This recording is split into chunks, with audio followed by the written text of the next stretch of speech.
watch the progress of the storm. He might stay in the ship until it foundered, he thought, and then take his chances with the machine. He decided to wait until a climax arrived.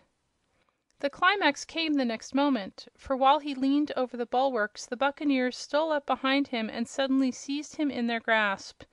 While two of them held his arms, the others searched his pockets, taking from him the electric tube and the silver box containing his tablets. These they carried to the cabin and threw upon the heap of other valuables they had stolen. They did not notice the traveling machine, however, but seeing him now unarmed, they began jeering and laughing at him, while the brutal captain relieved his anger by giving the prisoner several malicious kicks. Rob bore his misfortune meekly, although he was almost ready to cry with grief and disappointment. But when one of the pirates, to inflict further punishment on the boy, came towards him with a heavy strap, he resolved not to await the blow.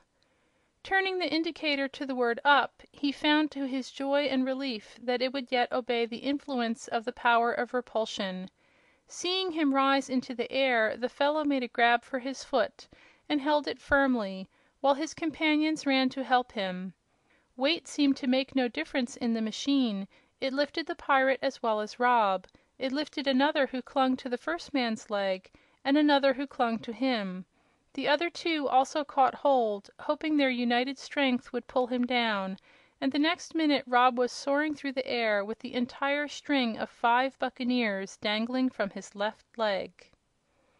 At first the villains were too astounded to speak, but as they realized they were being carried through the air and away from their ship, they broke into loud shouts of dismay, and finally the one who grasped Rob's leg lost his hold and the 5 plunged downward and splashed into the sea. Finding the machine disposed to work accurately, Rob left the Buccaneers to swim to the ship in the best way they could, while he dropped down to the deck again and recovered from the cabin his box of tablets and the electric tube. The fellows were just scrambling on board when he again escaped, shooting into the air with considerable speed.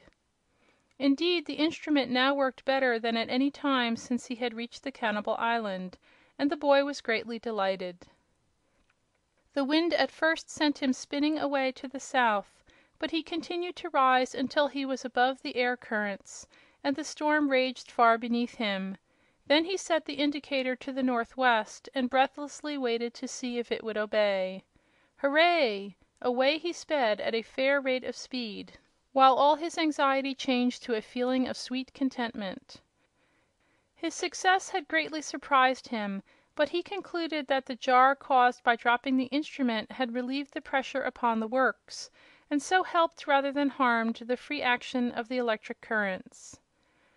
While he moved through the air with an easy gliding motion, he watched with much interest the storm raging below. Above his head the sun was peacefully shining, and the contrast was strange and impressive. After an hour or so the storm abated, or else he passed away from it, for the deep blue of the ocean again greeted his eyes.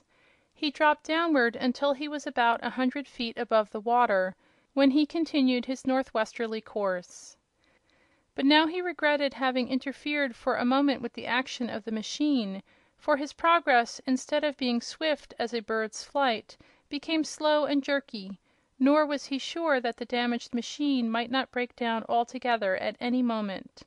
Yet so far his progress was in the right direction, and he resolved to experiment no further with the instrument, but to let it go as it would, so long as it supported him above the water. However irregular the motion might be, it was sure, if continued, to bring him to land in time, and that was all he cared about just then. When night fell his slumber was broken and uneasy, for he wakened more than once with a start of fear that the machine had broken and he was falling into the sea. Sometimes he was carried along at a swift pace, and again the machine scarcely worked at all, so his anxiety was excusable. The following day was one of continued uneasiness for the boy, who began to be harassed by doubts as to whether, after all, he was moving in the right direction. The machine had failed at one time in this respect, and it might again. He had lost all confidence in its accuracy. In spite of these perplexities, Rob passed the second night of his uneven flight in profound slumber, being exhausted by the strain and excitement he had undergone.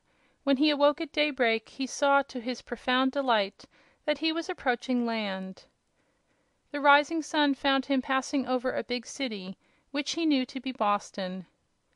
He did not stop. The machine was so little to be depended upon that he dared make no halt. But he was obliged to alter the direction from northwest to west, and the result of this slight change was so great a reduction in speed that it was midday before he saw beneath him the familiar village in which he lived. Carefully marking the location of his father's house, he came to a stop directly over it, and a few moments later he managed to land upon the exact spot in the back yard whence he had taken his first successful flight. End of chapter 6.